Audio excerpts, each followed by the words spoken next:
Halo dan selamat datang. Hari ini kita akan membahas sesuatu yang kita semua kejar, tapi mungkin dengan nama yang salah. Kepuasan atau contentment. Anda telah mengirimkan setumpuk materi yang sangat menarik, mulai dari riset psikologi modern sampai filsafat kuno.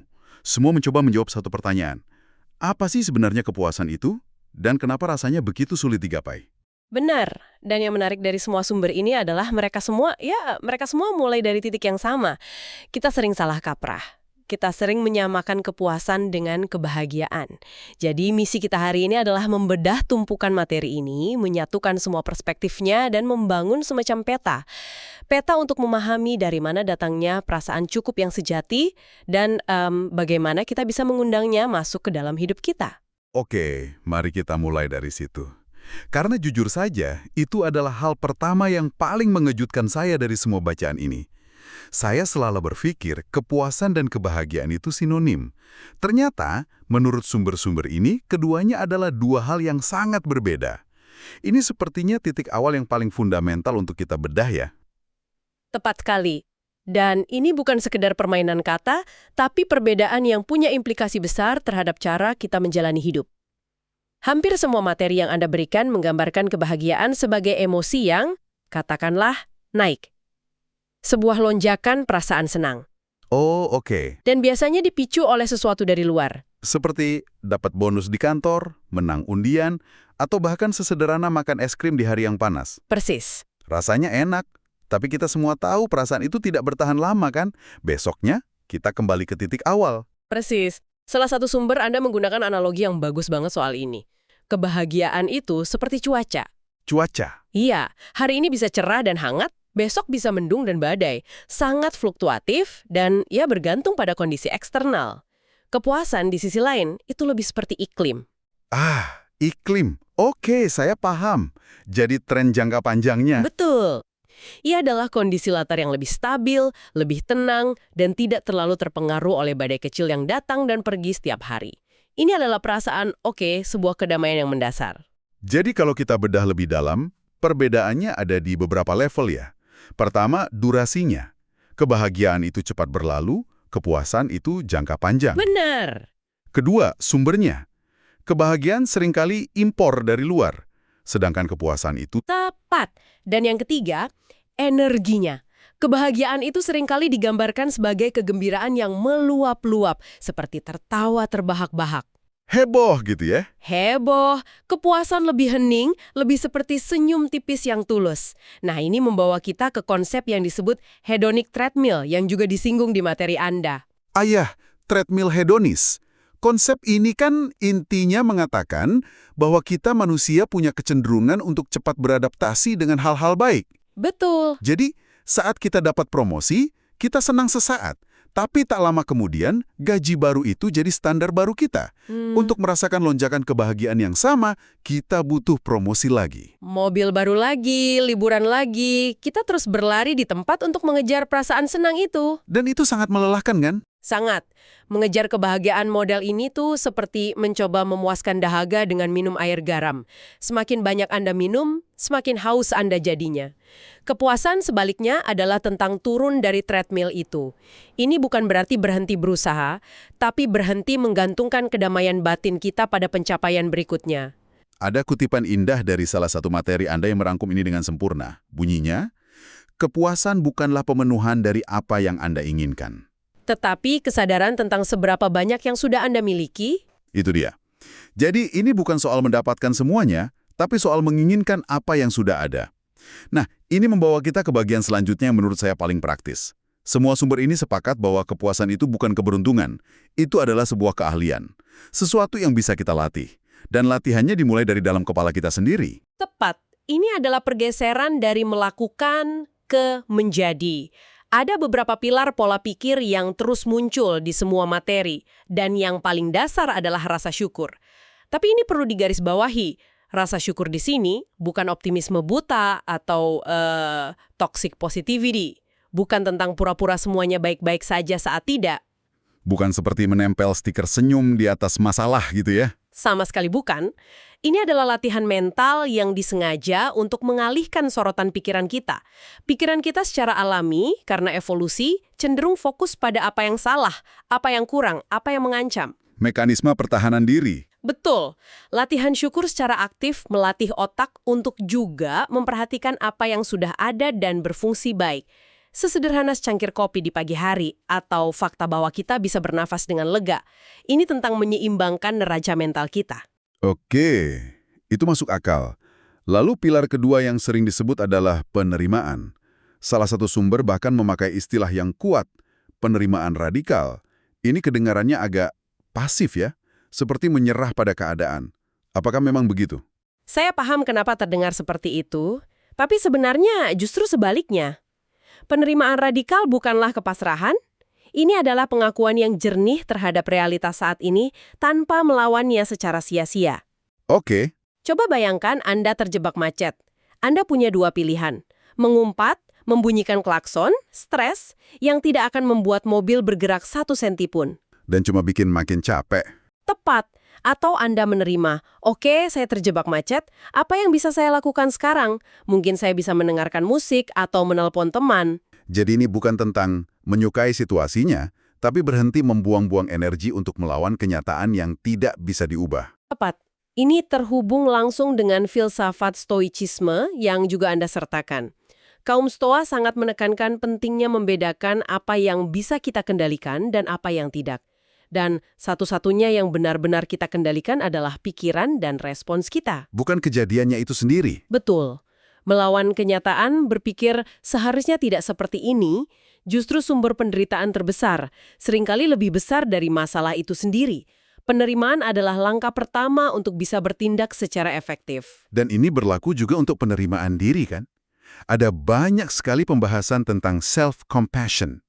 Materi Anda menunjukkan bahwa orang yang bisa melihat kesalahan sebagai data untuk belajar, bukan sebagai bukti kegagalan personal, punya tingkat kepuasan hidup yang jauh lebih tinggi. Tentu saja, mereka tidak terjebak dalam perangkap kritik diri yang kejam. Karena mengkritik diri berlebihan itu sama seperti melawan kenyataan juga ya. Kenyataan bahwa kita manusia dan pasti berbuat salah. Persis. Pilar internal terakhir yang sangat penting di sini adalah membatasi keinginan. Ide ini universal, muncul di mana-mana dari ajaran Epikureanisme di Yunani kuno sampai Buddhisme. Kepuasan tumbuh bukan saat kita mendapatkan semua yang kita inginkan, tapi saat jurang antara apa yang kita miliki dan apa yang kita inginkan semakin menyempit. Caranya bisa dengan meningkatkan apa yang kita miliki, atau mengurangi apa yang kita inginkan. Dan opsi kedua ini sepertinya lebih berada dalam kendali kita ya. Nah, itu dia. Ini soal membedakan antara kebutuhan dan keinginan yang seringkali ditanamkan oleh iklan atau perbandingan sosial. Oke, ini jadi jembatan yang sempurna.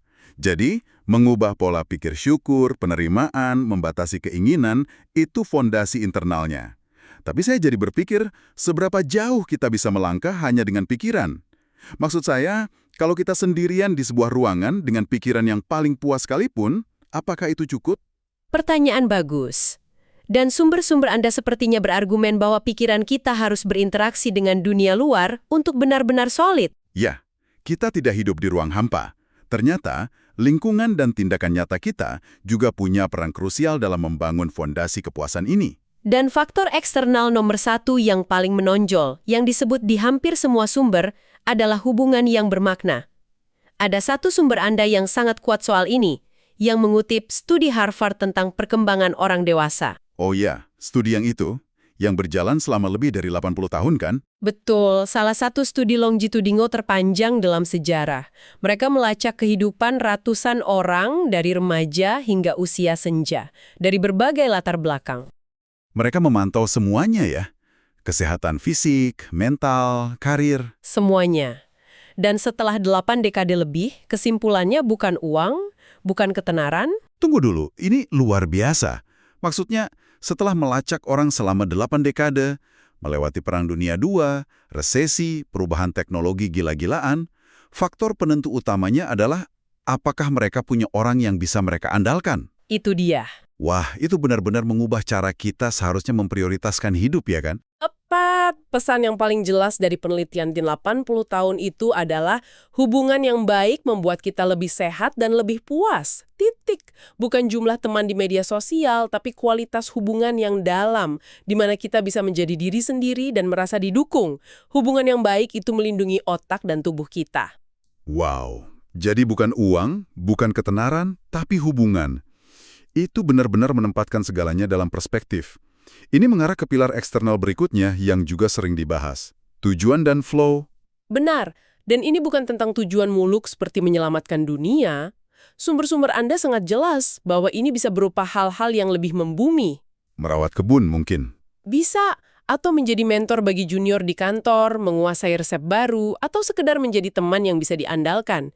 Ini adalah perasaan bahwa hidup kita punya arah dan kontribusi sekecil apapun itu. Dan ini terhubung dengan konsep flow kan? Anda pasti pernah mengalaminya. Saat Anda begitu asyik mengerjakan sesuatu, mungkin saat menulis, melukis, atau bahkan merakit furnitur. Sampai-sampai Anda mendongak dan sadar sudah 3 jam berlalu dan Anda belum makan siang. Nah, itu dia flow. Perasaan di mana ego kita menghilang dan kita menyatu dengan aktivitas itu. Sumber-sumber Anda bilang, perasaan itulah yang menghasilkan kepuasan yang sangat dalam. Dan tentu saja kita tidak bisa mengabaikan fondasi dasarnya. Sulit merasa puas kalau perut lapar atau kita tidak punya tempat tinggal yang aman.